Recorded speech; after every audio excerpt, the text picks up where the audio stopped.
जालन्यामध्ये गोवंश कोंबून नेणारा Eicher truck पोलिसांनी पकडलाय। नवीन मोंढा रोडवरच्या पेट्रोल पंपाजवळ रात्री पोलिसांनी नाकाबंदी केलेली होती। मध्यरात्रीच्या वेळी एक आयशर ट्रक पोलिसांनी अडवत तपासणी केली तेव्हा त्यामध्ये 16 बैल कोंबून भरलेले आढळले।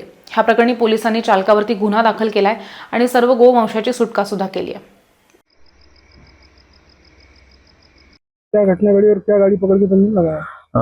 आम्हाला काही सायंकाळच्या वेळेला आमच्या बजरंग दलच्या काही कार्यकर्त्यांना अशी माहिती मिळाली होती की एक गोमांस भरलेली गाडी गंगाखेडकडून सिल्लोडकडे जात आहे म्हणून। तर त्यामुळे आम्ही राजूर चौफुली येथे सर्व बजरंगी बसलेलो असताना थोड्या वेळानंतर तिथे गाडी आली, त्यांना आम्ही थांबवली।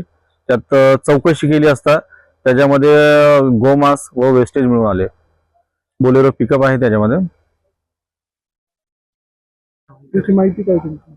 त्यानंतर याची माहिती आम्ही चंदनजिरा पोलीस स्टेशन यांना सांगितले, 112 वर फोन करून सांगितलं।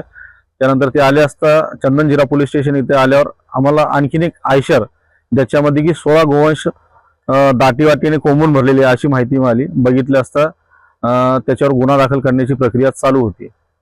काय नाव? माझं नाव राहुल वर्तले।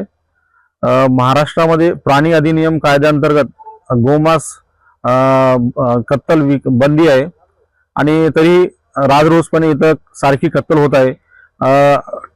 टनोच्या वर आपल्याला गोमांस व चमडा मिळत आहे।